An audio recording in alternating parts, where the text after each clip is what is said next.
We good? We own it? We own it. It's like I don't want to like move because I think I'm gonna fucking knock something out of the way. I mean, you might knock something out of the way. All right, let's look at the levels. Hello. Yep, I'm seeing. Well, it looks like levels are happening. Levels are We happening. moved a bunch of the stuff, and the camera set up, so you don't have to look at my weird ass bookcase. Yeah. So we're also looking at each other, we're looking at each other in real life, but so the video appears we're looking at each other because Sage pointed out we weren't, which also reminds you, welcome Glad You Game Pod. I'll interrupt myself. No, just kidding. So we got an interesting episode today. Not that all aren't interesting, but this one's going to be less kind of dependent on, kind of agnostic to time, right? We're floating through time. We're like the Prince of Persia, the sands of time. Or Braid is the other one where you can like rewind that guy made. Then he made The Witness, which is incredible. Word. Anyways, we decided to talk about horror games and like what are our favorite horror games, which people who listen to us, avid listeners, which we have a bazillion. It's going to be a spooky episode. If you guys can't handle a little spook, then you got to back out right now. Yep. Tons of jump scares in basically the scare. Boom. Got me. That scared me. And that probably just blew out everybody that was listening to Yes. Anyone that's watching, you're good. Anyone that's listening, I'm sorry for your ears. Yeah, that was on that. But I was going to say the scariest thing is me clearing my throat, but I guess it's Sage screaming at us.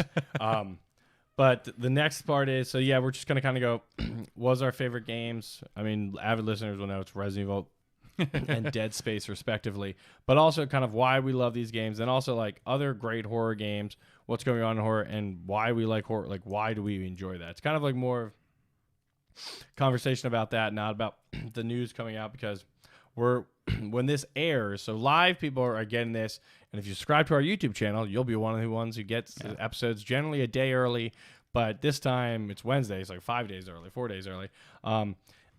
We're recording this on June 23rd because we will be at the beach, getting our tan on, getting our drink on. Yes, sir. Love. Yes, I sir. Never have said that before, but I just did. You have not said that. I've never heard you say love. Yeah.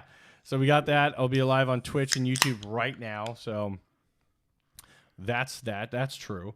But everybody else will listen on Monday. So that's kind of why we're doing it. So if anything's happened big this week after the 23rd, that's, we'll get it. We'll get on the next one. Don't worry. We ain't going anywhere, baby. We're here. Yeah. One thing that I did want to bring up, because it directly sounds like you have a little news. Right. There is one bit of news that I did want to talk about because it directly relates to Sage. So we have to bring it up. It relates to me.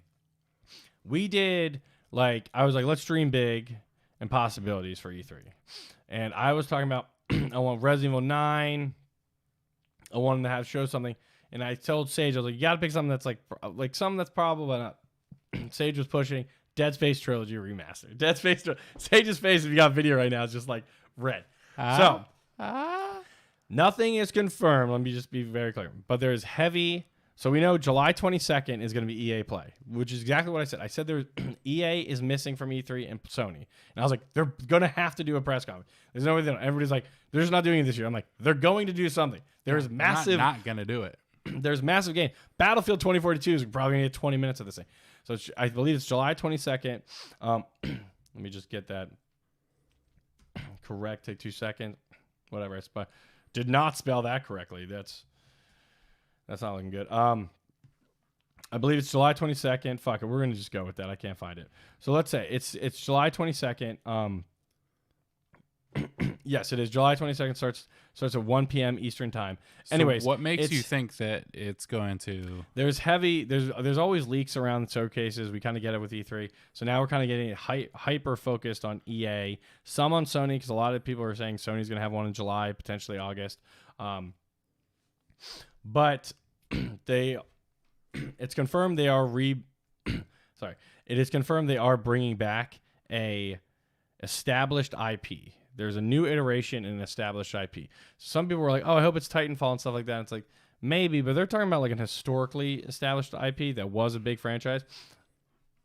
This on the tail of, there's other news, Dead Space is potentially getting a remaster, and then developers are talking about, quote unquote, that won't go on record. It is not a remaster, but a reimagining of Dead Space. So it might be more of like, it seems like it's pretty much 100% on July 22nd, we're going to get a new Dead Space, whether that's a remaster or, I mean, they keep saying reimagining. Is it going to be 1, 2, 3 is fixed? Yeah. I think that would be awesome. I think it's going to be kind of like Resident Evil 7, which kind of like changed how, like Resident Evil 4, Resident Evil 7 drastically changed how Resident Evil's played. Yeah. Whether it's like the top down, fixed camera, moving in the thing from Resident Evil 1, 2, and 3, and then 4 is like, oh shit, we're almost like an FPS kind of thing. Yep. Then 7 is first person shooter. I mean, sorry, not first person perspective. Yes. Right, and really brings you back in the horror. Yeah, instead of the over the shoulder kind of thing. It was cool to see like the person getting attacked, but at the same time, like it was way shit up in your face is complete. Oh, the first part, 7 is the most terrifying Resident Evil, hands down. But we'll get into that. But those I would say are kind of reimagining because they're continuing the storyline, and I mean, some people might just jump in, which is fine. But the lore does continue about this. They're just changing how you're getting the game is being delivered to you. That to me is what a reimagining sounds like, unless it's kind of like what movies have been doing recently, where they essentially retcon the entire series. There's a couple like Evil Dead did this, and there's been a couple where it's like it's really Dead Space 1 again, yeah, but they're like we just gets pulled into a wormhole and it's like a different right. So Star Trek time, yeah, right, yeah, exactly. So we're gonna have like 2 Simons. I don't know, that'd be crazy. Yeah, but so anyway, so I don't know. I was like heavily like pushing that narrative. It's 1 and 2 and 3 is getting redone. And by the way, the comment section was full of that. Yeah. Everybody was like, 1 and 2 are masterpieces. 3 is the worst game. Everybody was like, I hope it's just 3. I was like the 50th comment to say it. I was like, love to see it. Like, so I think it's probably going to be a Dead Space quote unquote 4. That kind of goes back to Dead Space 1, maybe first person stuff. But maybe the reimagining might just be like, we're going back to the roots of it, which is 1 and 2. Because 3 kind of derived from that. Yeah. But we don't know. But it seems, I mean, it's like, I would bet it's more likely than not that July 22nd, we'll see a Dead Space, whatever the fuck it is, trailer for a new game. And I would even go further that it's going to come out potentially this year or early next year. Damn. All right. That would be awesome. Yeah, I think they've been holding on to this. It's kind of like what Resident Evil does when they show it off at E3 and it's out before the next E3. 8 did this, and 7 when it was like Biohazard, and people who know Resident Evil know Biohazard is Resident Evil in Japan. Yeah. But I think they're going to do something like that. And I mean, that would be the smartest thing they could do. If they really have kept this secret that long. That would be amazing, just the secret alone. But. Right, because it's a massive property. It's one that I would say a lot of people, obviously not you, oh, fuck. Yeah. Do you know what I'm thinking? Griggs? No. Oh, he's here. He asked if he should just walk in. Oh, no, he has got to come through the garage. Yeah. Which I can't open from here. I can't open from here, but just tell him to go. Hold on. No, I said, oh, fuck, because we're going to have to pull the audio from the video. You didn't do any? No, I forgot to do that. Is it worth starting now, or should we just wing it? Yeah, start it. All right, hold on. Did you? Yeah, we're just. This is a whole thing. Gotcha. No. All right. Yeah, if he like tries to open the door, Harley's gonna go nuts.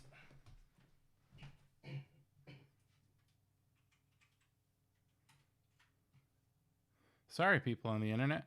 All right, so I'm back. Hello. Same here. Now we're actually recording. Make sure Griggs closes that door so like it's not just open. But okay, so all right. I'm no longer now back. he's back, or now I'm. That's oh wow, scary is double me, baby. Love it. All right, but anyways, so that's kind of what I think is going to happen. But I saw that. I know we decided we were going to talk about horror games like 2 weeks ago. By the way, this week. Yes. Before any of this information came out, and we were like, let's make it agnostic. Fantastic timing. Yeah. We're like, let's make it agnostic, not talk about specific new stuff. And I was not going to. Then this, like yesterday, like EA plays July 22nd. And then Twitter explodes with, I mean, there's at least 20 articles I read that's like, Dead Space is definitely coming. And I'm like, I mean, I have to talk. I know Sage is talking about this game. And it's like, yeah, I mean, so Sage, your face was like there. I mean, how do you feel about? Oh, thank you. I can't. We don't have the chat up. I heard that new follower. Thank you for the new follower. Thank you, guys. No, we just got a new follower. I don't know who it is. I can't That's read it awesome. from here. But thank you for following. Keep listening. Get on up and get down. Is that something we say? Get up and get down. That's Yeah, what we say get all up- the time. yeah, we say that if all you've the- never heard it, then you're It's just like, not listening. get up on that controller. Get down on that couch. iPad. Get down on the couch. Yeah. Get But down on anyways, the couch. Get down on the couch. now that we're all set. But yeah, so Sage, like the viewing audience saw your face, which was just bright red, tomato red, which Sage is a pretty dark guy, like from a French complexion. It is a French little complexion. oui monsieur. Different than the French Connection. Yeah, great Gene Hackman movie, 1978 or something. But his face was bright red, mouth open, looking sad. So talk to me about it. Like what? So let's say it's true, or it's true. It's happening. I promise you. All right. So first It's not off, we're recording. first this, off, I I'm promise just you it's excited happening. that like it's gonna be coming back. 100% chance. Second off, Now I'm just trying to. any kind of upgrade to the newest systems is going to be awesome because like I think out of all the games that you have, horror games are kind of one of those that suffer the most from graphics, where it's like, Meaning bad graphics? Or? yes, well, I mean just any kind of dated graphics or anything like that, where Oh, like they're not as scary. They don't hold up. exactly, like you have like your immersion kind of gets broken when like you can see like glossy stuff and whatnot, and like once you have like subsurface scattering and ray tracing and all that stuff applied to some of those like characters and monsters and especially stuff in like that. space. Oh, Some of those Yeah. that train scene in yeah. 2 and or any whatever. kind of like flashlight Or is that in 1? any kind of like flashlight movement and visualization that has like occlusion and scattering and stuff like that. So Resident Evil 8. It's just going to be so much cooler that when you the way that light works in those spaces always felt a little off. So like being able to see that, Like boxy, you mean? Like it was kind of like not natural. yeah, like the light had to hit something specifically and be on it. So now you're going to be able to see stuff like move like out Right, of because the the direct natural light physics and- are kind of better with the ray tracing. It's Yeah. like these things are happening, so yeah. I mean that's always like you're gonna be immersed. yeah, and I'm super excited about that, and basically just that a lot of new people get to experience it too, because I think That's what we're I was gonna seeing say. a bit of a renaissance of horror in general. You have like your movies are making a big comeback now, where like you're seeing 2s, 3s, and 4s of horror movies made, and then Yeah, they make fuckloads of money. I mean, Saul always made money. I guess it's like those gore. What is it? Gore porn. Like those. Yeah. Those always made money because they were cheap. But now it's like we're getting sequels of horror that's actually written well. Like the Scream series has always been written well and well done. That's why. Yeah. And there's a new one. But like Halloween and Friday the 13th, we're kind of just like it's the serial killer thing. I love those movies, but the writing's not always great. The new writing actually of that new Halloween, that's actually another good version. New Halloween, is excellent writing and directing. Like it's like just a good movie, and it's kind of like what you're saying. It's like a renaissance, but they're like, oh, but now we're like, it's kind of like what happened with TV. Now they're like, well, we are like in the golden age of like writing right now. Yeah. So like, let's apply that to. There are probably people who liked horror as kids, and now they're just good writers. Yeah, they And then really get to like lead now into they're doing it this in and gaming. build it out completely. And exactly, like you see that. I mean, we did the MPDs last week. That Resident Evil is number 2, or sorry, yeah, Number yeah. 2 in since it came out, which was last month. which is insane. Like Only behind Call of Duty, which is like that's not an insult. yeah, That's to no one's gonna have- beat that. To have a horror game be the number 2 selling game in a month, like. Is crazy. Yeah. And it really shows like how much people are diving into that and putting their money into that and putting their faith into it. So absolutely, like I'm expecting great things, and we talked about it before, but like yeah, they kind of needed to like get on Dead Space needed to get on the map again, or else Resident Evil is just going to be like, we're going to do Resident Evil in space, and now Dead Space is Right. obsolete. So I mean, they you're absolutely right. And like Resident Evil kind of died off for a little bit too after 6 because it was fucking terrible. And And that's why when 7 came back, it was like huge. Yeah. But it came back different, right? The first person, which they kept in 8. And we know for a fact there's a 9, but we don't know when it is. I'm sure 9's going to continue that.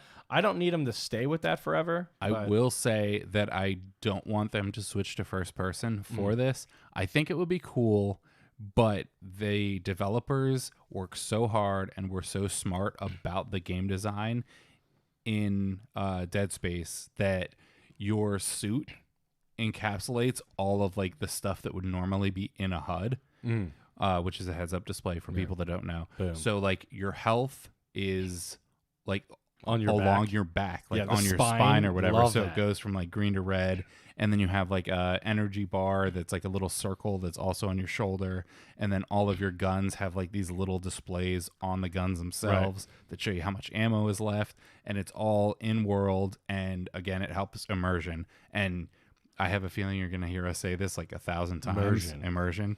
And that's kind of like what I wanted to jump into. Perfect. From like I teed this up. This is why I was like, this is like, I know Sage is going to talk about this. Like from a filmmaker's perspective, there are just a ton of like tips and tricks and whatever. Like obviously making a horror film is a lot different from making other films. It's really interesting because somehow they're often cheaper. Which The horror film? The Yeah. horror films, Right. which like there's so much emotion, there's so much that goes into it, and it's really just the fact that you can like do it with a bare bones set. Since everything's dark, you don't need these elaborate sets that are super well lit. Right. You can do it with minimal lights. Like literally, it's darker. You need less lights. Yeah. Electric bill's cheap, man. And people are just able to tell these stories without much to it. But Right, because there's not like huge car. I mean, other than like Final Destination, where they need Yeah. like objects to fall on you. Generally, it's like they're very personal. Like there's people in a house and there's a serial killer, or there's people in a house and there's a ghost. Like that's it. Yeah. And it's like, what's happening? Knock the bookshelf over. But that's all practical effects you can do since the Exactly. 70s. So like, do we need to CGI that? They're like, no, kick the fucking bookshelf over, Todd. Like, no, that's exactly right. Like you have all these different elements that are just easier to do in these kind of contexts, and you have a lot of people that like get their start in filmmaking by doing horrors and then kind of like building out from there. I mean, shit, Sam Raimi, it was one of your guys. Love and Sammy. Yeah, that's how he got his start, and just Evil built from Dead. I there. mentioned it literally. Yeah. And then Spider-Man. But yeah. But yeah, I think there's like a few big things that really make horror movies terrifying, and like a lot of that comes down to atmosphere, your visuals, obviously.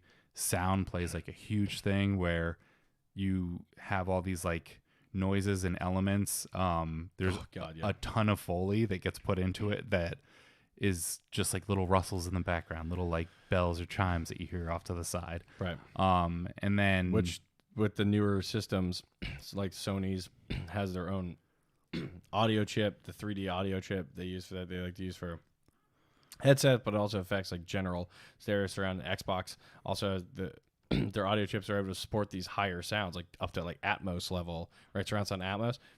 So game creator, Resident Evil, Dead Space, quote unquote, definitely happening.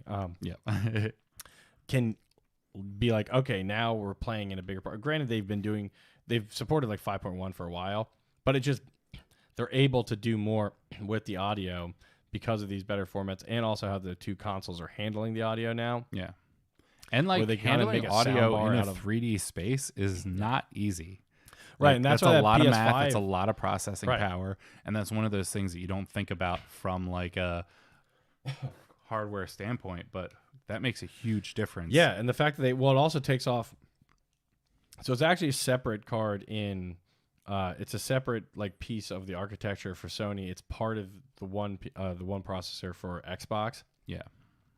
Which is like another thing why people, it's another thing that stuff's picking up for, and people talk about the PS5 SSD, but it's also their audio component that they were just as intent about. Yeah. I think it's called like the temperate audio or Tempest audio. It's something like I'll pull it Yeah, up. but no, having like a dedicated audio chip is something that you Tempest, see in right. computers, and Nailed it. I don't know why you wouldn't have separate hardware in a system. But yeah, but it's exactly, and it's so it is Tempest, and you're right. Yeah, but it adds that additional immersion, whether it's from a headset, which some people play on, which Jesus Christ, but also it can help create essentially turn your native speakers into kind of like a sound bar if you don't have a literal sound bar, which basically does the same thing. It creates a 3D audio feeling when it's just coming from one direction. It makes it feel like it's coming from a bunch of directions by understanding the space it's in and bouncing sound waves off of objects in there to make it sound like the audio is coming from there.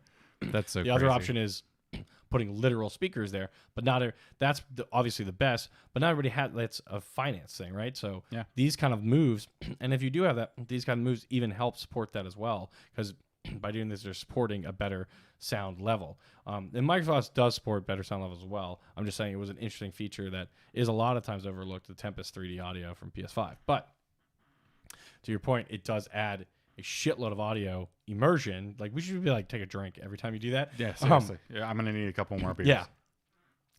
But now it's like they can start thinking creatively from the graphics are, now you have the 4K 60 graphics, like Resident Evil. You have the ray tracing. You now have the full 3D spatial audio. Yeah. So that all falls into like atmosphere. This playground is just like ready to rock. That now it's like creating the horror movie to the game.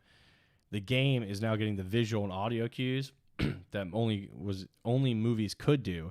But now it's like from a graphics and artist perspective, they're pretty much right there. Yeah. I would say audio, they're definitely right there. Graphics, like, do you think 4K looks real or not? That's up to you, but pretty damn close. And then it's like, all right, and I think they've been there. One thing about gaming is story has always come first a lot of time in gaming because they've had to overcome audio and video issues. So they're like, we have to make an intriguing storyline to keep the person here. Whether it's, even fucking like E.T., we shit on it, had a storyline. It was terrible, but they have, and Resident Evil's always had a good storyline. Same with Dead Space, same with Fatal Frame. Like, these games, because they're like, we got to keep you here. These look like blocked polygons walking around. So it's like, it wasn't that scary because like, it was like, what am I even looking at? But Silent Hill and these games could make you feel creeped out because you got immersed in the story. And like, ching, like audio, but now instead of the ching, it's like way more subtle, kind of like horror movies are. So now it's like you're getting the horror movie production level, but it's more immersive because you are controlling it. You are in the driver's seat, and your actions affect the direct outcome, not just watching it, which is one interesting thing that I was looking up prior to this episode, is like why people like horror movies is that a lot of people like it because it feels pleasurable to get through like a horrific event, get through this scary stuff. So that's why people like it. This is like an article on Bustle from a bunch of like psychologists. And that's basically people like the fight or flight mode feeling, gets you like kind of high. And so that makes it feel fun. Why people think it's like, oh, this is a fun time. I'm having a good time. Yeah, that's like why you we have so watch many people that are like, why? How do you find this? Like, right? My girlfriend's like, why do you like Resident Evil? Yeah, or it's why the same way that you like you eat spicy food. You're like right, rock climbing or any kind of like bungee jumping, anything like that. It's like you're firing off this thing, kicking especially those endorphins off. Yeah, especially like us in our civilized like society that we're not being chased by lions, we're not being chased by whatever. Like, it's something that's built into us where we're like escaping and getting through something. Right, you get a rush of endorphins and everything, and that's part of the reason. Feels we good. Like it. Yeah, same. You have sex for the same reason. But so before we get too far away from like audio, one games that I wanted to highlight was Dark Echo. Yeah, I remember you talking about that. You can get it on your phone. You can get it on Apple TV. So it's like super simple. It's basically like a button and a directional pad is all you need. Right. And it is one of like it's really innovative. So the basis of the game is that every time you take a step, you see like an echolocation come out and bounce off the walls. So you can see the walls. Only way you can see the map in the black screen that you're presented with originally is by like literally where your footsteps land and then the echoes that come out from those footsteps.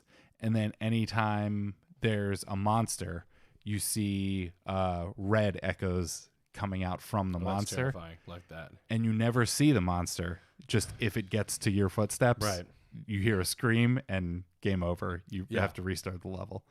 And there's no like, there's obviously no fight back you do. It's like Outlast where there's no like, there's nothing you can do to combat. Yep. It's just run away, survive, and it's audio, but they do so well with that, and especially if you're playing with headphones or anything, it just brings you in. Yeah. It is immersive. I was waiting for that.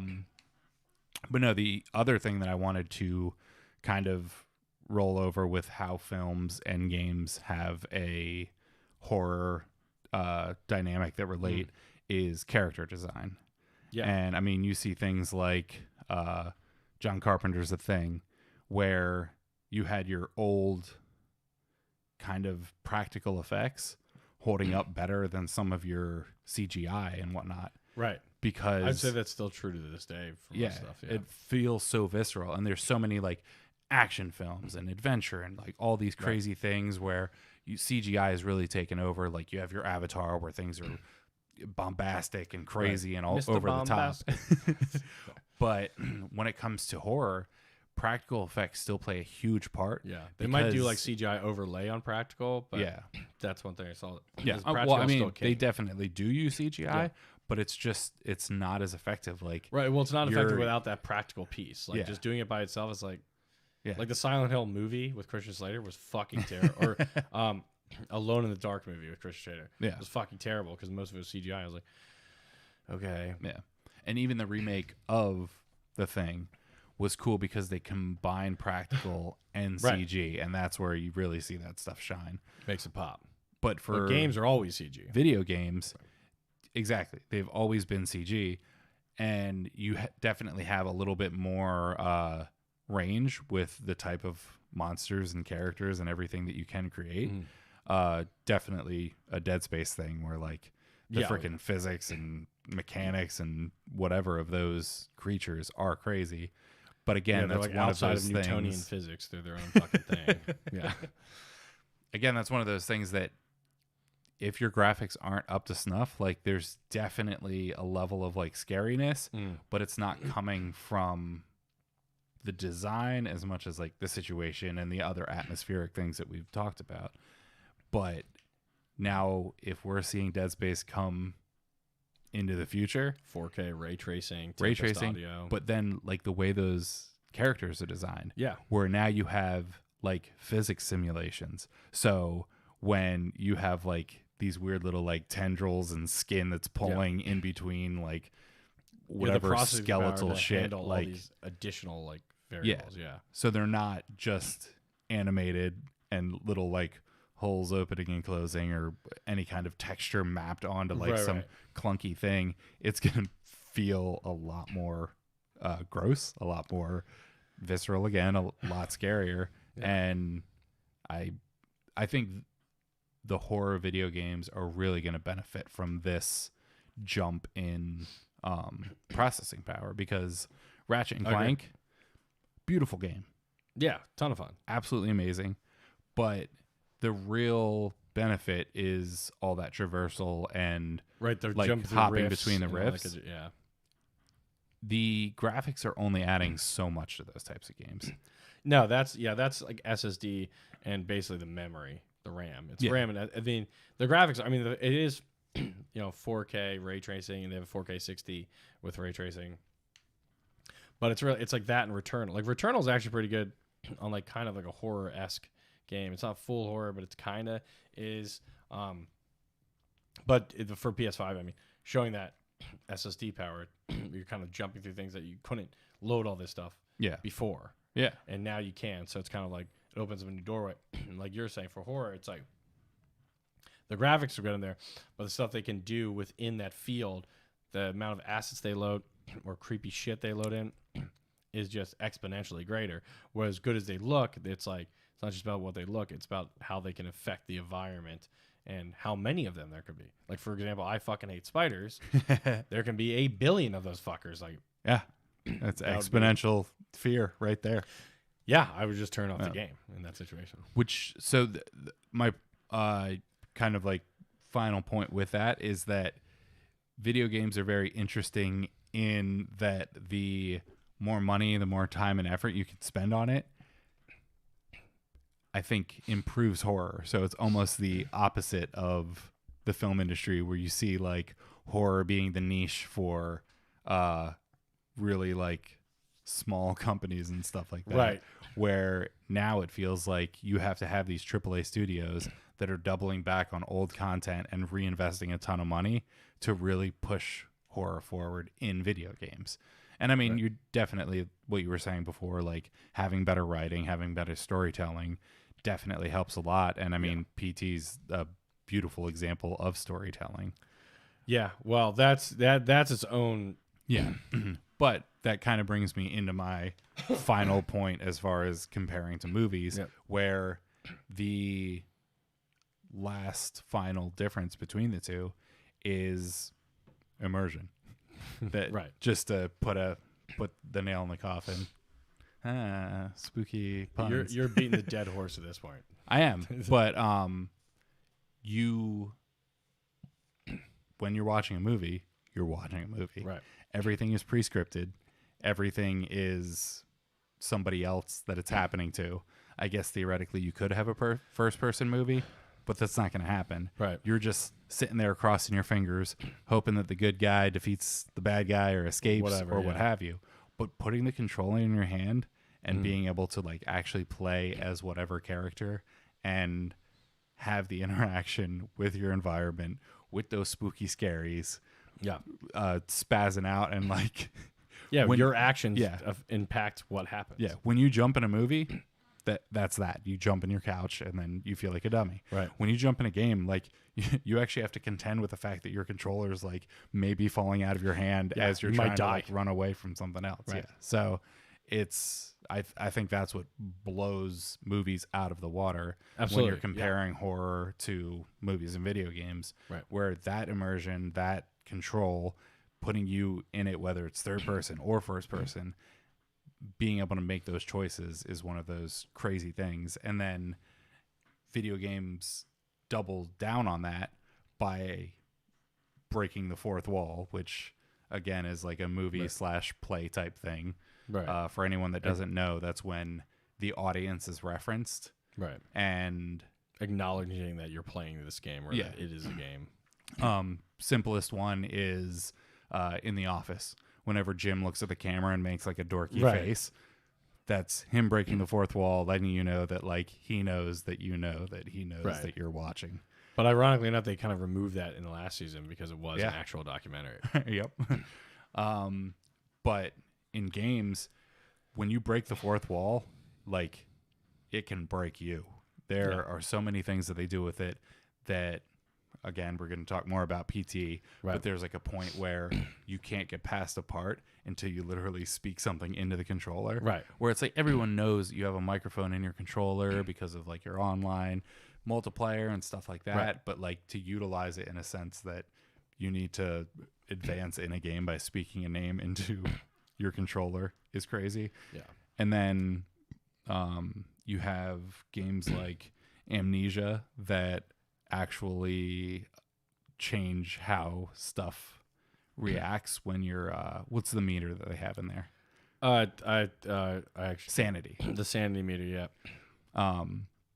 So when your sanity meter like gets full, instead of just being like, oh, you die or whatever, they start fucking with the player in different ways.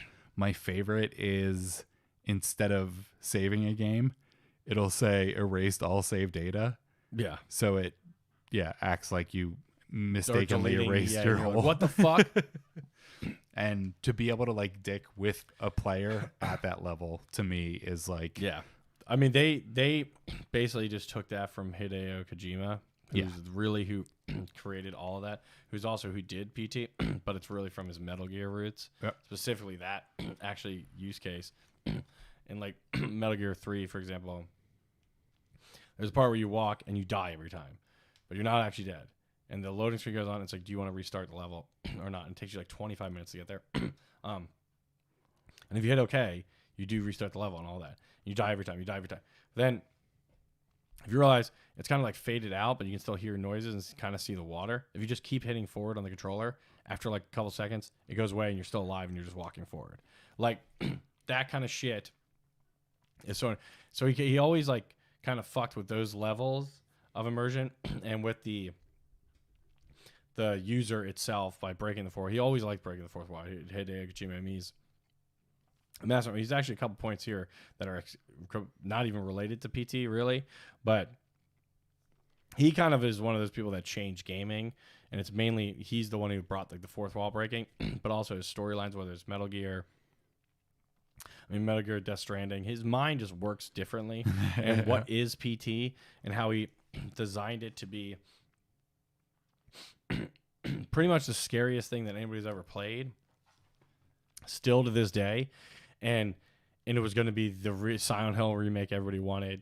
It kind of all got fucked up, obviously, because him and Konami didn't see eye to eye, and then he left that, obviously, and went to work with Kojima Productions, which is his company, and now working with Sony, and then also has a contract with Xbox for unannounced game. But, like, so he always did that fourth wall breaking stuff, and he would do that in Metal Gear Solid a lot, and then pretty much took everything he learned from, like, wasn't Metal Gear the one that you... it would read your memory card and then be like, oh, I see that you've been playing a lot of this game. Yeah, and it would read, what the fuck? Yeah, it would read stuff from like your memory card about other games external to Metal Gear. Yeah, and then even like the story dialogue was just like, you've been playing a little long, haven't you? Yeah, they were glad that you're here. It would talk to you. The game would literally talk to you in text, and it was like it's fucking wild. And he basically leveraged all of that, and then when PS4. E3 like 2013, PS4, or maybe it was 2014, but PS4, having mics in their controllers and stuff like that, to leverage an interesting part. They have like, you have to say her name, although it's not incredibly that good because I actually didn't have to say it because I was one of the people who beat it in the first like 2 days before we had this information, and because I just kept playing it, and it was. I remember, like, I literally thought I was going to have, like, a heart attack. Because I was like, this is so scary, but I was so addicted. I was like, there's got to be more to this. So you kept playing, and you go back, forth. You also have to, like, look at things in a certain way and then go back, talk. I mean, it's just the complexity to continue that, which basically was a loop, as far as you're concerned, of walking through a hallway. And it's a hallway, a bathroom, and another hallway. And it's basically you're walking and there's a ghost, and so the subtle things change and they kind of change back, then it gets really fucking weird and like stuff hanging out the wall. And basically this girl is like haunting you. Ironically enough, they hacked the code and they found out that she's technically always behind you, like 5 feet behind you the entire game over your shoulder, which is fucking terrifying. Yep. And then when you beat it, it turns out to be a teaser. PT stood for playable trailer for the Silent Hills game, which is still like awesome. Yeah. And like, I mean, this game was like Flappy Bird, where people were keeping it off the PlayStation Network because PlayStation removed it because of the Konami issue. No one's allowed to have it. So they weren't updating the PS4 and sell PS4s with it on it, which mine still had PT until eventually it got wiped, which sucked. That's crazy. But that game is incredible. Just the fact that one of like the best horror games out there is no longer something that you can get. PT is by far the best horror thing any ever done on a video game. Period. It's like nothing's close to it. It's crazy. Yeah. And it's distilled. I think that's a big part of it too. It's like you have your things like Dead Space, you have your things like Resident Evil, but they put so many other things into it and build a bigger story around it. Right. It's just a small thing that is just. It's great, and it would have been bigger with Silent Hill, which sucks because it's like if you could do that with such a small space, what can it do elsewhere? And the irony of that, well, the other interesting part of that is kind of one of the games I was going to talk about, which is Abandoned, which is a PS5 exclusive that everybody is relating to PT. It looks like you're kind of in the woods, but it kind of gives you those PT vibes where it's really terrifying. So much so that people are convinced that Blue Box Game Studios doesn't exist. It's Kojima doing another Silent Hill game. Oh. Which is what PT was. Just for people to know, to think that it's crazy for him to do this, he's done this before. He made a fake studio, Moby Dick Studios, for Metal Gear Solid 5, released a fake trailer, hired an actor to do a 30-minute interview with like IGN and Wired. That was the CEO of this company. And then eventually said, that was an actor, it was me the whole time. Moby Dick Studios made the like it was a real business, and it was all fake just for Metal Gear Solid 5. So people are like, he's done this before. Blue Box Game Studios doesn't have a ton of related information. Everything it's related to is previous Kojima shit. The guy, the CEO's name, it's Hassan Kamaraman. Kamaraman in Japanese is Hideo, which is Hideo Kojima's first name. So everybody's like, what the fuck?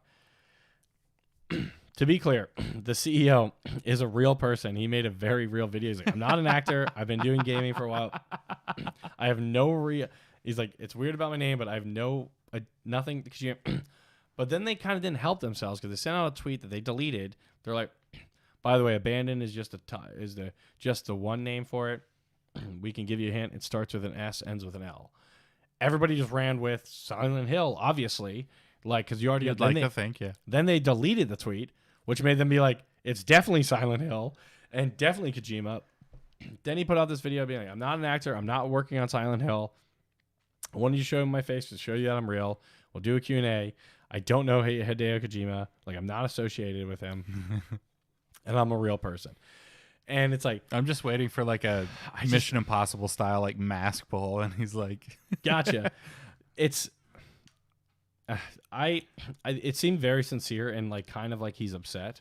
So like I do believe it because I'm like I don't think he's acting, but at the same point it's like half of me wants to hope for the dream that it's Hideo, but Konami owns Silent Hill. They're not. I doubt they're going to be buddy with Kojima now. Yeah. And I don't know. It seems like it's awesome and it's like a pipe dream, but it's not going to happen. I mean, they keep saying something's going to happen soon. I think they're kind of talking about the PS5 event because they're like, in 3 weeks, we can tell you more, or 4 weeks. And it's like, why? What's in 3 weeks? Like, why is that better?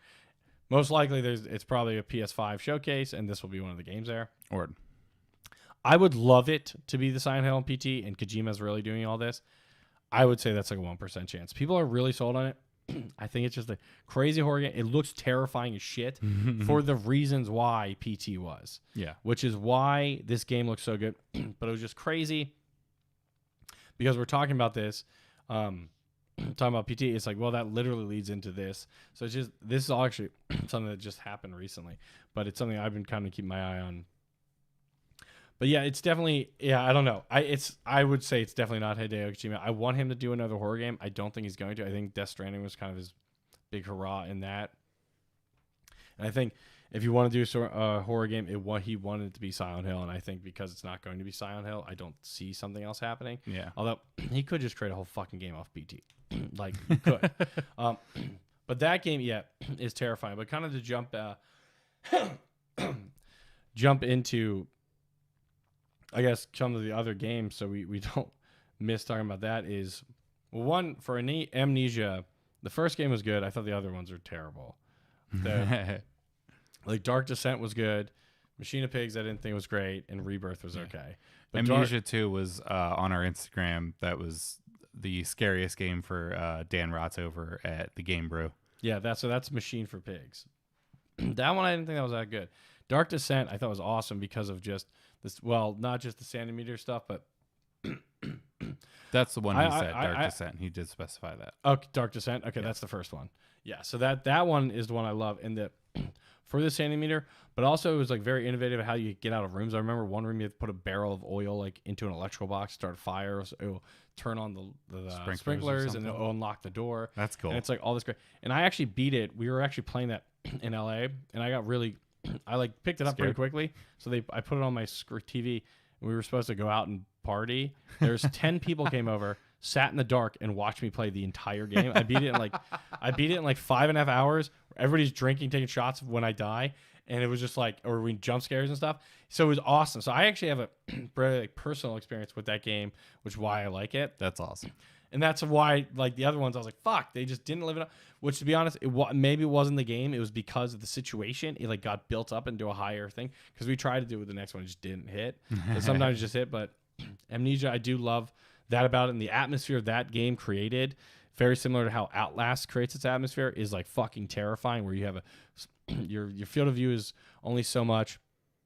There's not a ton of like, you can't really do like physical altercations. So it's kind of, you have to like survive, but it's like, you're also like knowing I am not an offensive weapon, which is like even more terrifying, because it's like, just run, just fucking run. Like, that's it. And there's nothing you can do except run and like use the environment to your liking, and then have to sit and watch shit go by. And it's fucking creepy. And that setting up those like Geiger type environments, who's the guy who did all like the aliens kind of designs for the alien movies. H.R. Geiger.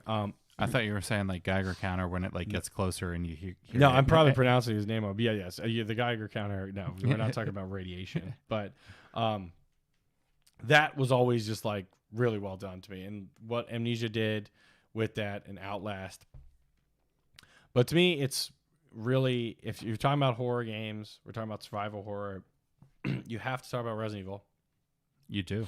Because, well, one side note, I don't think Dead Space will go first person. I think it will be a remake of the first one. But yeah, with some additional, because like you said, there's a new fan base, and I think we'll have they'll branch the story out, maybe put 1 and 2 in one game. But we'll see. That would be cool too. I'd like to see him combine just like a big that, combo, just make it a longer game. Yeah. But I do think it comes out this year or early next year. But Resident Evil, I mean, it's the granddaddy of them all. It really, literally to the point where it's like, Resident Evil is the reason why you're able to talk about Dead Space. We're able to talk about Little Nightmares. We're able to talk about Amnesia. We're able to talk about any of these games, Fatal Frame, Silent Hill. You only can talk. Phasmophobia.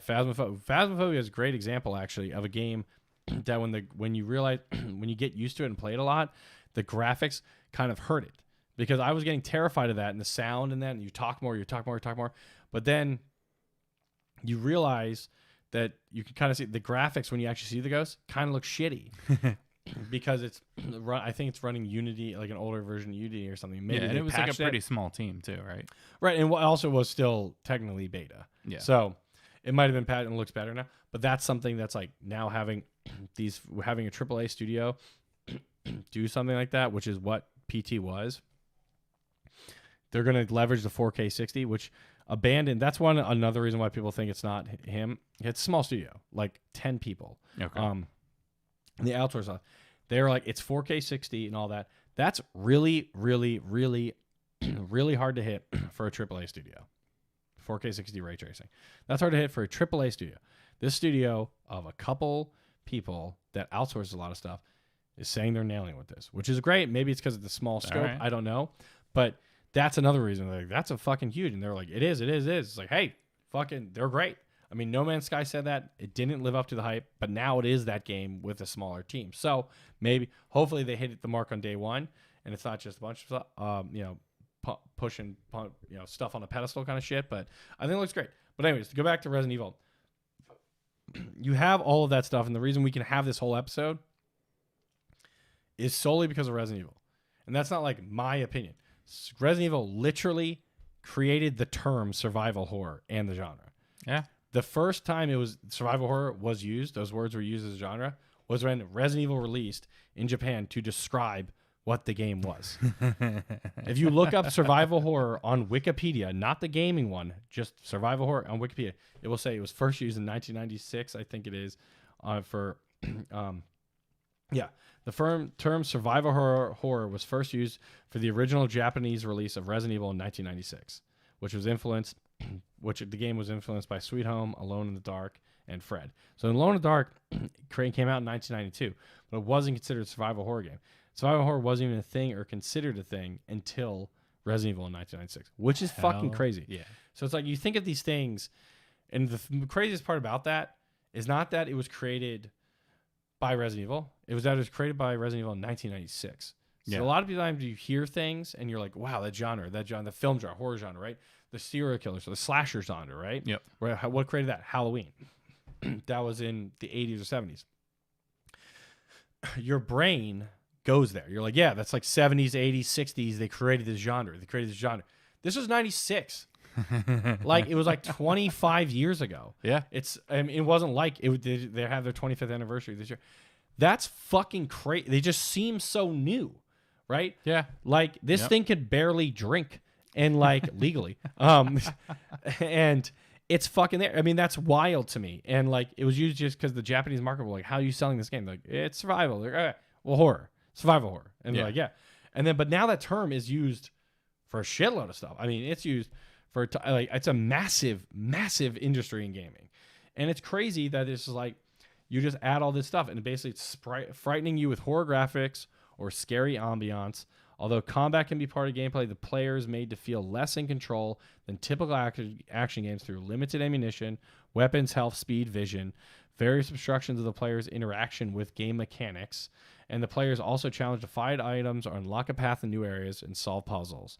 That's all kind of what games and music making strong horror themes like dark mezzanine environments or maze-like environments and unexpected attacks from enemies. All the stuff we've been describing, literally all of the immersion, right? The visceralness, all that stuff was created in 1996 or was all packaged as one package in 1996. Because, I mean, you had like Doom before that. But that would never be considered even a horror game. Absolutely not, because you have guns and you're the one in power, and it's just like you still have your Until monsters, Doom 3. You have a dark environment and stuff like that. But there's not limited scarce ammo. It's like you are like super powered all hell. Yeah. Except Doom 3. Doom 3 is kind of decided to become a horror game, which was very weird. And then they were like, it was terrifying, but we'll go back on that. Go Doom Eternal, and then it's like fuck everybody, and let's badass, which is what we want out of Doom. That's what Doom should be. Yeah, action horror, right? But Resident Evil so they created a genre, but they also like did it in such a smart way where they actually put a shitload of lore in the game. Like their writing has been good the entire 25 years. The 6 was the bad game, which is not. There's not only for the record 8 games. There's like 20 games because they have a bunch of side games.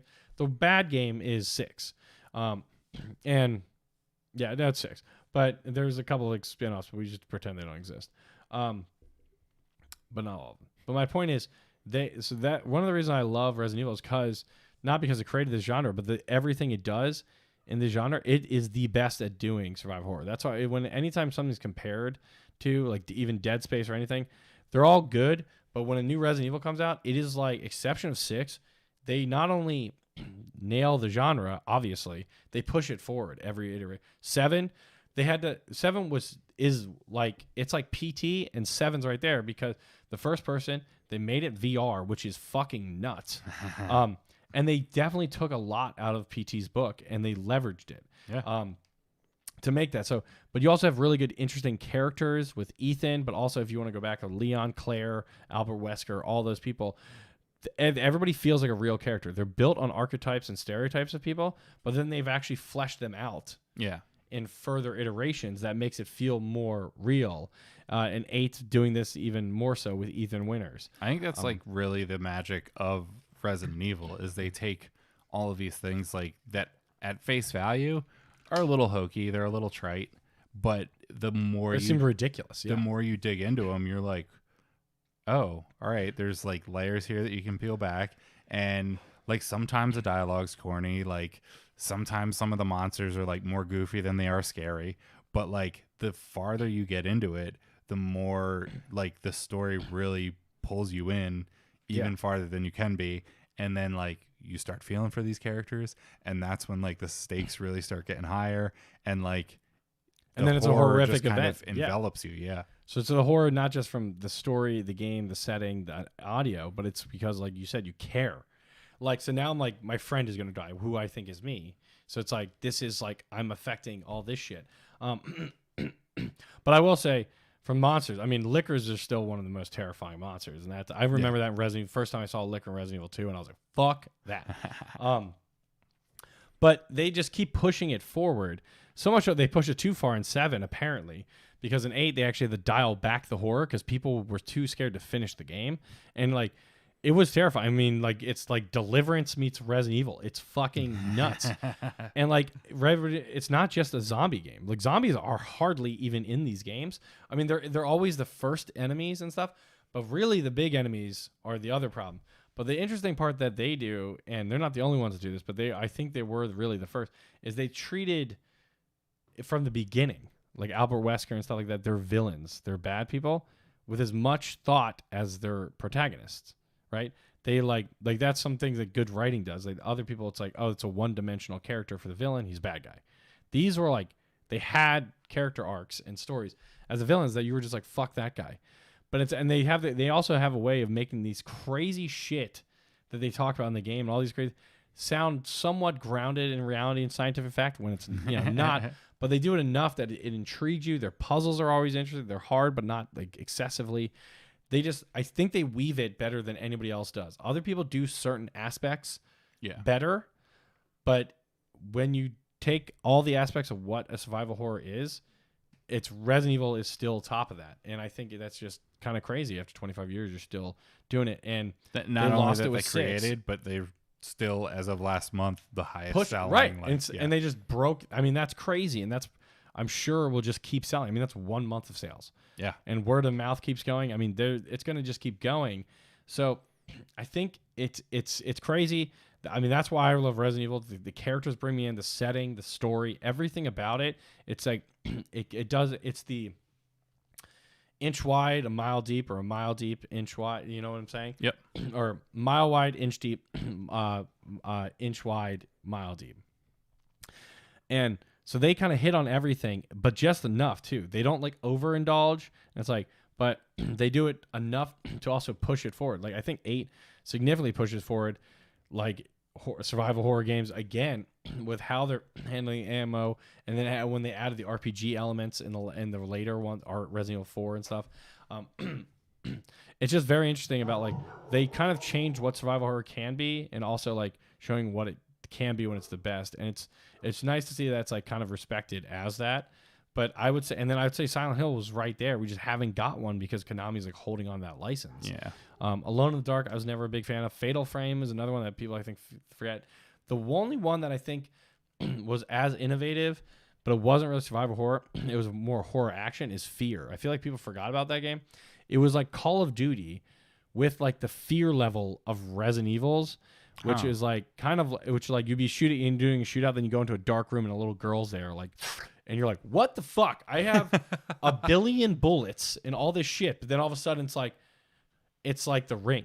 And it's like, then it's back to 1 billion bullets. And it was like an interesting way. It kind of fell off, but the first F.E.A.R. is fucking incredible as well. I mean, these games are just amazing. And a lot of times people like it. The last thing kind of from that article is people like horror because it makes you feel more connected to the people around you, whether that's the people you're watching or physical people, because they're like, oh, hold my hand. Yeah. This. And it's like when you play horror games, you want to play alone in the dark, but you also, or the game. Yeah. Bond through trauma. But you also kind of like, you're like, oh, yeah, you can come over and like, let's like couch play this game, right? Because I mean, like, shit, that's why like teenagers are like trying to bring girls to like horror movies so that they can like put their arm around them without it being weird. Horror movies are the like move. That. Yeah, exactly. And for the record, guys, now this is like toxic masculinity level, but as guys, like at least when we were growing up, it's like you can't show the fear. She does, and that's like you said, you go see it, and it's like, yeah, we're just as scared. We're just holding it down deep. That's what it is. We're hiding how scared we are. And it's just like, yeah, everybody gets scared. It happens. Yeah. Some things don't scare other people. Like some people are afraid of spiders, some aren't. But like, I have a very what's it called when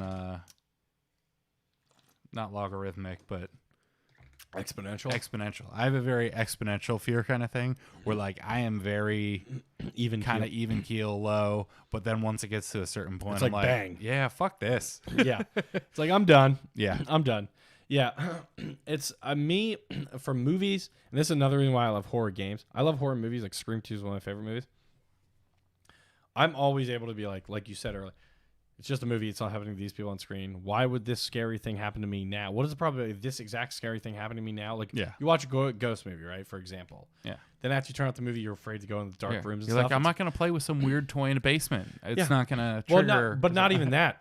When people watch those, they get freaked out or going around their house when it's dark. Oh, did I hear a noise? And it's like, what is the probability that whatever ghost is in your house was like, can't wait till he sees fucking that movie. So then now I can do scary shit. Yes. It's like, just like I always think about it that way. I'm able to remove myself out of it, which so it doesn't scare me. But games, it's harder because you are immersed. Yeah, you right? don't get that choice. You are the decision maker. It is happening to you. Yeah. And PT nailed that to the point where it was literally, it was in your fucking house. It was happening to you.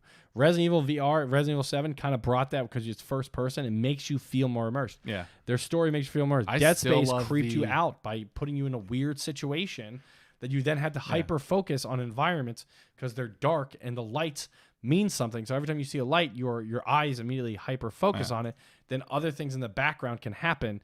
And when they do, bam, you got, it's like The flashlight It's going everything out done. in Last of Us and having to shake oh it yeah. Oh with my your God. having to The shake your controller? controller. Like, oh my God, that just, yeah. We're going to see a whole new innovation in gaming with these new consoles, especially the DualSense controller, and everything the DualSense controller can do. I'm really excited with the haptic and adaptive feedback, everything about it. I also like think- how it's like gotten darker as we're doing the podcast. Yeah, It's like getting getting more moody terrifying. with the lights.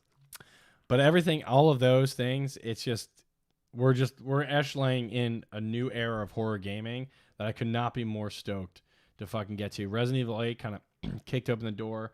Abandoned, I'm kind of like very excited to see how it's going to go from there. And yeah, it's an exciting time to be a gamer, and it's a really exciting time to be a horror gamer because while we're going to get the Battlefields and stuff, you get all these new battle royales and all that kind of shit. The horror games, I think, are going to be the ones that horror games and cartoon games like Ratchet and Clank, where you can load a bunch of cool like animation data, stuff like that, like they did, are going to be the ones who really can push this forward. And I think Resident Evil 8 really showed that. And we're only going to see more and more. I mean, adaptive and having feedback in that abandoned game, like trying to get through the woods, and you have to like get past brush, and you're gonna like it gets harder and harder on your hand. I mean, what the? I'm creeping out, like I'm getting chills. But anyways, horror games are, I mean, if you don't play horror games, I get it, but you are missing out on these additional endorphins and really just innovative gameplay that they've had to overcompensate for graphics and audio for so long. And now they have the graphics and audio. All their additional shit, they're still doing and then using the graphics and audio. This is going to be, and like you said, with the ray tracing, the additional occlusion events, this is like we are entering the golden age of horror game. This is going to be the golden age of horror game. It's going to be fucking incredible. And now with the Resident Evil 8 Village sales, AAA studios other than Capcom are going to be like, this looks legit. And I guarantee you, EA, when they saw those numbers on the MPDs, were like, yep, you are still pushing forward on Dead Space, and you're not making it like Dead Space 3. Make it like 1 and 2, because we know that sells, and people fucking want it. Yeah. And they are going to deliver, and I'm so stoked. You saw a little tremor, a little precursor when like everyone started adding like a zombie level to whatever game they had. But like now, people are doubling down. I mean, shit, look at E3 this year. You had like 3 or 4 horror games. Yeah, they're not survival. But I mean, like, well, Dying Light actually very interesting, adding the parkour element to survival horror. Yeah. So I love that. Redfall looks dope, but that's more like RPG vampire. But yeah, I mean, it's I think more of the less actiony, more survival horror. So Dying Light, Resident Evil, Dead Space 1 and 2 would fit this. Fatal Frame, Silent Hill, which there is a Fatal Frame remake coming to Nintendo Switch actually in a few months, which is another thing I forgot to mention. But I mentioned it now, so I didn't forget. So fuck you. It's Maiden of the Black. It's coming to Nintendo Switch, PS5, and Xbox to celebrate the game's terrifying 20th anniversary. So that'll be very cool. They're porting it. It doesn't say when it's coming out. Also, before we get into trivia, one more thing I want to mention. We actually know the studio who's doing the Dead Space remake, and they keep being like subtly. That's where these leaks are coming from. It's Motive, which you might not know of, or Motive. They did Star Wars Squadrons recently. That people really liked a lot, and they worked on Battlefront 2. Nice. Not the PS2 one, the recent Battlefront 2. Cool. So, I mean, they know how it'll be interesting. They know how to handle they know how to handle Star Wars. So they know space. And now they're going to kill people in it. But no, it's pretty, I think that's a good team to do it, and it'll be interesting to bring the horror aspect, as long as they don't bring their Battlefield 2 like ideas, like, because that's Dead Space 3 is my point. As long as they make it like 1 and 2, it will be successful, which is what Resident Evil 8 showed. The worst Resident Evil is Resident Evil 6 because it was not a survival horror game. It was just an action shooting game. It was kind of dumb. F.E.A.R can do that because it was based in that, and it's not trying to be anything else. Yeah. Dead Space, you will be awesome with that. So yeah, it's exciting. Let's get into trivia. But Resident Evil, call him Daddy because he's the reason why we're here. Love it. Love it. All right. What do you want? You want to go first or me? It's up to you. Let's have you go first. I'm scared. All right. So I am going to give you. Also, hi. Yeah. We just got a bunch of chat things that we can't. Oh, shit. Oh, sorry. Shit. We have the other. Actually, I can pull up the screen here. Or we can now pull it up without we crashing can the now computer. pulling up. Yes, because we used to have to use one screen. Oh, wait. I don't know if the chat loads in this, though. It should if you just click the little chat boy at the bottom. Oh, it's Doom 3 at the time was great. They said, Sage, turn the AC on for God's sakes. You're sweating too much. And you can have the free Amazon Prime. Love that. But Doom 3 was awesome. Doom 3 was excellent. I agree. It was great for the time. It was scary shit. It was the first one where you looked in the mirror. Basically, a thing would pop out behind you. But if you didn't look, it never pops out. Ooh. Which is crazy. That's cool. But anyway, so let's do some trivia. All right. So you go first. Yeah. I'm going to give you a baddie, a scary thing, a monster, and you tell me what game it's from. No. Okay. Mr. X. Well, it's Resident Evil, but it's not okay. Whatever. It is Resident Evil. Could I? No, I know it's So he's Mr. X in Resident Evil 2, and he becomes Nemesis in Resident Evil 3. Yep. His true name is Nemesis. That's more of what I was thinking about. Is to correct you. Yeah. I think you corrected me last time. I had something similar. But anyways, yes, it's Resident Evil. It's Resident Evil 2 specifically is when he's introduced. Gatherers. What is that? Amnesia? Yes, it is. Yep. Necromorph. Dead Space. Yeah, boy, you know it. Lisa. PT. The lady that is That's following you, that time. you have to say. You're like, Lisa. I remember being like, Lisa, just get the fuck away from me. I was hoping because you didn't say her name the whole time that like you would have forgotten. Not the case. But No, but now I have to remove one piece of my trivia. Clicker. That is, it's Last of Us, but okay. Correct. There's another thing that has a clicker, but yeah, it's Last of Us series. Xenomorph. That's what an alien's called in Aliens. Yeah. Yeah. What's the survival game? Oh, Alien Isolation. There we go. Yep. Come on, son. Again, that also uses audio, but that one, yeah. People would cheap it by turning their mics off, which is bullshit. I did not. Yeah. And it hears you and will come to you if you start making noise in your fucking house. Yeah. Which you would not do well with. Oh, I beat it. It was awesome. No, I'm just saying like not making noise. No, well, I didn't have the throat thing then, so it wasn't bad. Oh no, I meant just like. Oh, I was quiet. I beat it. I left my mic on. All right. I beat it. I feel like I've heard you make a couple noises before. Not normally. That one again is the only time you heard me make noises was Phasmophobia when I was so immersed. That one again is from the Alien Isolation IG Instagram.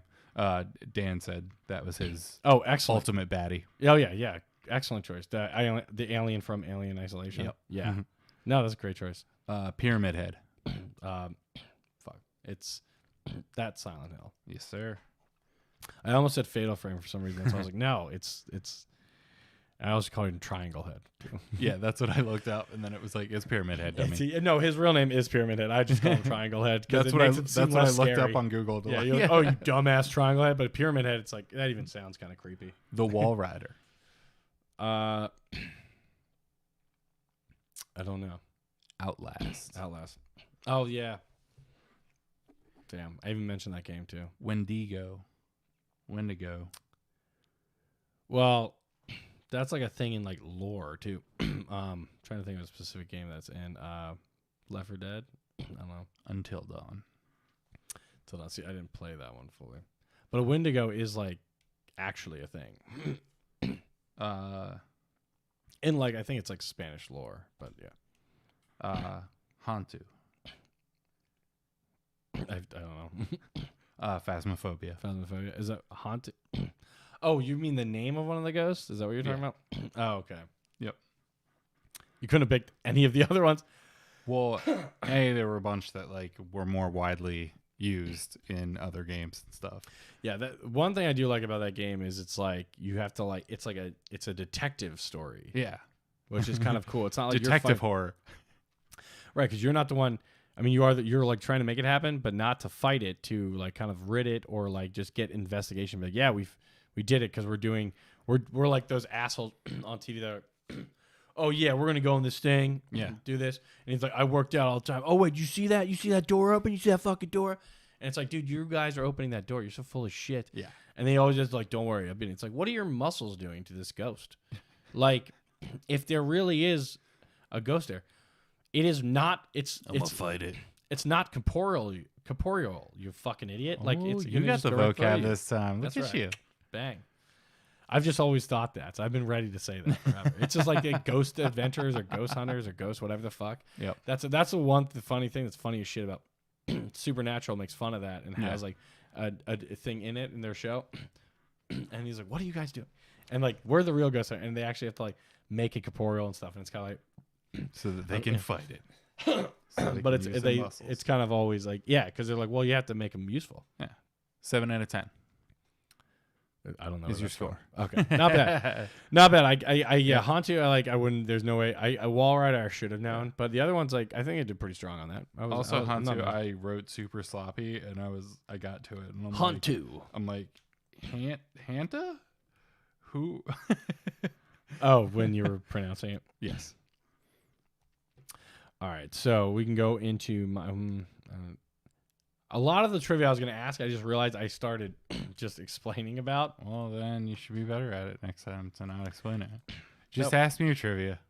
Nope. Don't ask me dumb B movies or whatever games. Okay, what B movie? No. It was Jerry Seinfeld. All right. It's a well-known developer for the main developer. And I'm going to ask you the developer and publisher of F.E.A.R. I don't know. Do you want me to do one you do now? Because that was my backup. Was that just one question? Is that your or no? I have a bunch of F.E.A.R. questions. That's why I was like, oh. But then I'm now realizing you have zero knowledge of F.E.A.R. Yeah, I mean, you're not gonna. But have no fear. I see what you did. All right. Who is the developer? Well, I'm not sure if you're going to... Okay. Hold on. I can promise you I won't get it. I'm more concerned about... Yeah. So who is the publisher of... Yeah, I'll just do publisher because you're definitely not going to get developer. There's no way. Who's the publisher of Dead Space? Ooh. EA? Yeah, I was like, this is the lock because I literally opened up like this episode being like, EA Play, EA. Okay. What was the second Dead Space game that came out? Dead Space 2. No. Dead Space Extraction. What year did Dead Space come out? Ooh. 2009. Close. 2008. Okay. What consoles did Dead Space 1 come out on? Ooh.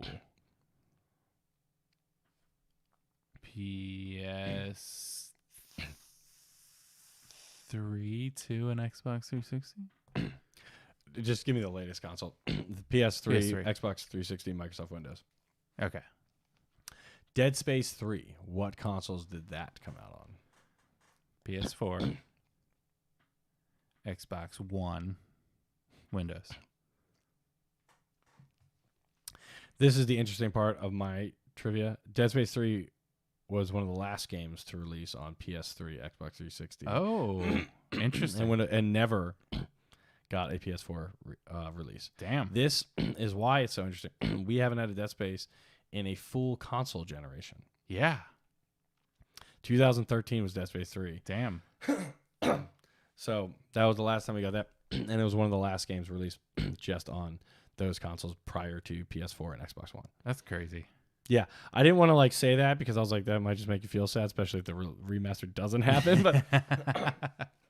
But we you've kind of forced me in that situation. Yeah. So Got to bust out the PS3 again. and I think that's kind of an interesting. I still have it. PS3. Yeah. I think that we can just end on a good note. Dead Space 3 missed a whole cycle, and obviously that means their main protagonist did as well. Whose name is? I hate you. I gave you an incorrect name earlier. Oh, really? Yeah. Oh. Because I didn't want to give you the right one. Shit. That didn't sound right. But I know. I thought you were going to correct me, and then when you didn't. Yeah.